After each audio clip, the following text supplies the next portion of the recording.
સૌ સંતોને વડીલોને મારા ખૂબ ખૂબ પ્રણામ।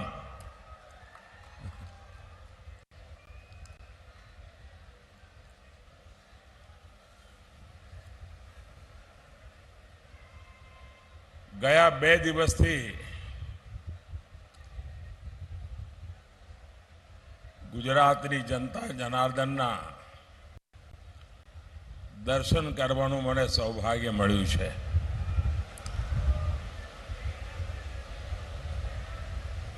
અને જે ઉત્સાહ અને ઉમંગ હું ગુજરાતમાં જોઈ રહ્યો છું, આમ તો ઘરનો છોકરો હોય એટલે આશીર્વાદનું મન તો હોય જ બધાને,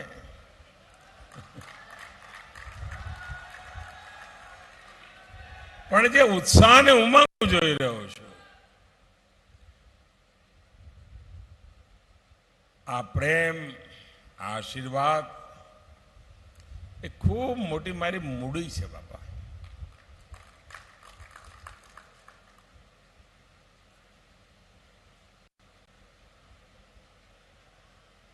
અને મને ગર્વ થાય કે જે જમીન પર બેસીને મેં આપ સૌના ચરણોમાં શિક્ષા દીક્ષા લીધી, એ આજે દુનિયાની કસોટીએ પાર ઉતરી રહી છે।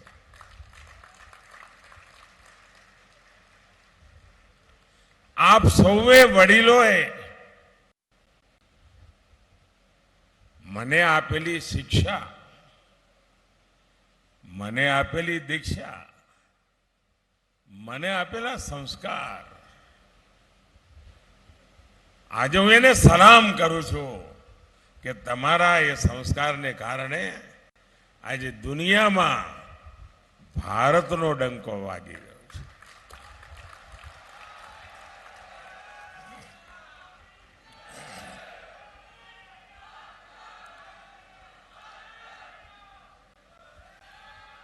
મહેનત કદાચ મારા નસીબમાં લખેલી છે, મહેનત કદાચ મારા સંસ્કારનો વારસો છે, અને મહેનત એ કદાચ મારી જવાબદારીની પ્રેરણા છે। અને એના કારણે ગયા 10 વર્ષમાં આપે મને મોકલ્યા પછી મેં ક્યારે પાછું વળીને જોયું નથી।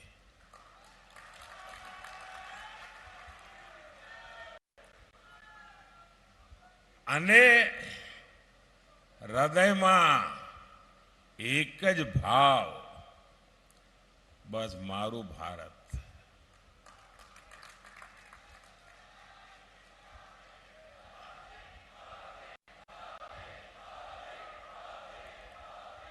मेरा भारत, मेरा परिवार।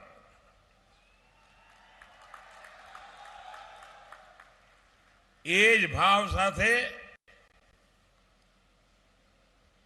અનેક મોટો સંકલ્પ લઈને કામ કરું છું। અને 2024માં એક બહુ જ મોટા સંકલ્પ સાથે દેશના ચરણોમાં મારા આવનારો સમય, ઈશ્વરે આપેલી ઉંમર પલ પલ દેશ માટે ખપાવી દેવી છે। પલ પલ તમારા માટે, પલ પલ દેશના માટે। 24/7 ફોર 2047।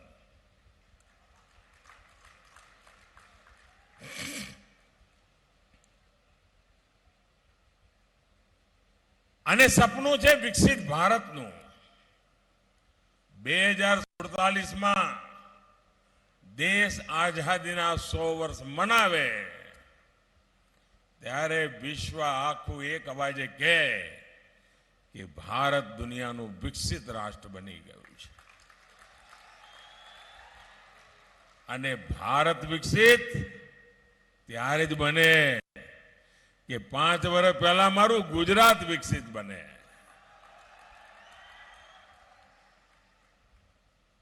અને આ સંકલ્પને પૂરો કરવા માટે આ ચૂંટણી, भाइयों बहनों, ये चुनाव सामान्य चुनाव नहीं है.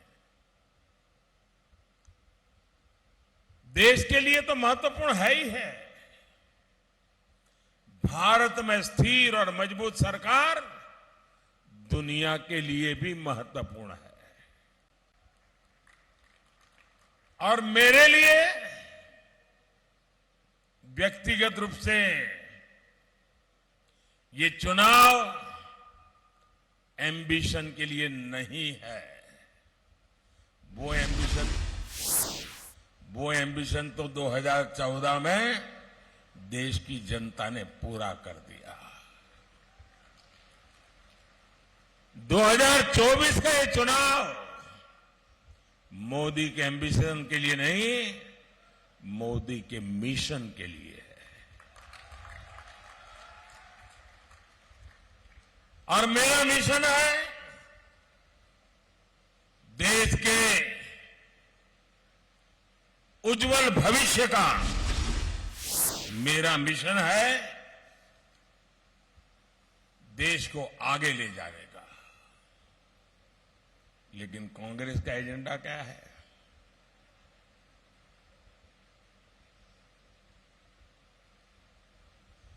कांग्रेस कह रही है कि वो कश्मीर में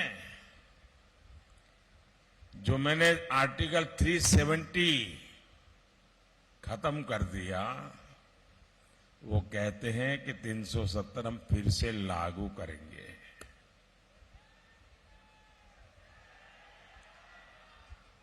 भाइयों बहनों, इस देश में जो लोग संविधान माथे पे लग करके नाच रहे हैं ना,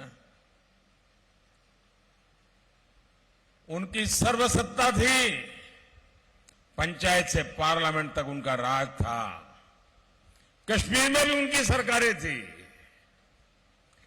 लेकिन वे कभी भी देश का संविधान सब जगह पे लागू नहीं कर पाए. मोदी के आने तक देश में 2 संविधान थे. एक संविधान से देश चलता था, दूसरे संविधान से जम्मू कश्मीर चलता था. क्या ये बाबा साहब आंबेडकर का अपमान नहीं था? क्या ये भारत के संविधान का अपमान नहीं था? क्या हिंदुस्तान के कोटि कोटि जनों का अपमान नहीं था? मैं सरदार पटेल की भूमि से आता हूं. अगर सरदार पटेल होते तो देश का संविधान जम्मू कश्मीर में भी शान से लगा होता. लेकिन जो काम सरदार साहब का अधूरा रह गया, ये धरती का संतान, आपका संतान, ये सेवक उसे पूरा कर पाया. 370 गए, 370 को जमीन में गाड़ चुका हूं. और मैं कांग्रेस के शाही परिवार को, कांग्रेस के शाहजादे को खुली चेतावनी देता हूं. अगर उनके हिडन एजेंडा है तो हिम्मत के साथ देश के सामने आके कहे कि वो धारा 370 फिर से लागू करेंगे. मैं देखता हूं बाबा साहब आंबेडकर का अपमान करने की उनमें कितनी ताकत है. અને આપણે ત્યાં તો કહે ને, ખેલ ખેલાડીના ઘોડા અસવારોના. और इसलिए उनका जो एजेंडा है वो समझने जैसा है. कांग्रेस का दूसरा एजेंडा सीएए, जो लोग हमारे पड़ोस के देशों में जो हिंदू हैं, जो भारत मां के संतान रहे थे, उनका एक ही गुना है कि वो हिंदू धर्म का पालन करते हैं. वो जैन धर्म का पालन करते हैं, बौद्ध धर्म का पालन करते हैं, ईसाई धर्म का पालन करते हैं, पारसी धर्म का पालन करते हैं। इसलिए वहां पर उन पर जुल्म होता है, वहां से उनको भगा दिया जाता है। उनके लिए तो एक ही सहारा है, ये मां भारती की गोद। कहां जाएंगे? उनको मताधिकार देने का मैंने नागरिक का कानून बनाया, वो कहते हैं उसको भी खत्म करेंगे, दोबारा हम पूरी तरह से दिलाएंगे। मैं वो भी कांग्रेस को चुनौती देता हूं, उनके सारे चट्टे बट्टे को चुनौती देता हूं। अब देश में से न फिर से 370 ला पाओगे, न सीएए हटा पाओगे। मैंने 3 तलाक कानूनी रूप से उस पर प्रतिबंध लगा दिया, ताकि मेरे देश की मुसलमान बेटियों को सम्मान से जीने का हक मिले। कोई सरफरा 3 बार तलाक बोल दे और उस बच्ची की जिंदगी बर्बाद हो जाए, और सिर्फ बच्ची की नहीं, उसके मां बाप भाई बहन जिन्होंने उसको शादी करके ससुराल भेजा था, जब बेटी वापस लौटेगी तो उस परिवार का क्या होगा? मैं उन सब की रक्षा करना चाहता था, और इससे मैंने 3 तलाक पर रोक लगाने का कानून बना दिया। मैं कांग्रेस को चुनौती देता हूं, शाहजादे को चुनौती देता हूं। हिम्मत है तो खुल करके कहिए कि दोबारा 3 तलाक की मुक्ति दे देंगे और वोट के लिए 3 तलाक अलाउ कर देंगे। ये मोदी है, मुकाबला नहीं कर पाओगे। कांग्रेस के एक सांसद दक्षिण भारत को अलग करने की मांग कर रहे हैं। देश को इतना बांटा, कितना बांटोगे? राजनीति इतनी गिर गई है आप लोगों की। इंडिया अलायंस की पार्टनर पार्टियां वे विभाजन की बात करती हैं। साथियों, कांग्रेस के लोगों को विभाजन की मानसिकता विरासत में मिली हुई है। एक कांग्रेस ही है जिसने सत्ता के लिए देश का विभाजन तक स्वीकार कर लिया था। तमिलनाडु के पास एक पूरे का पूरा आइलैंड, कच्चातीव द्वीप, ये कांग्रेस सरकार ने देश आजाद होने के 30 साल के बाद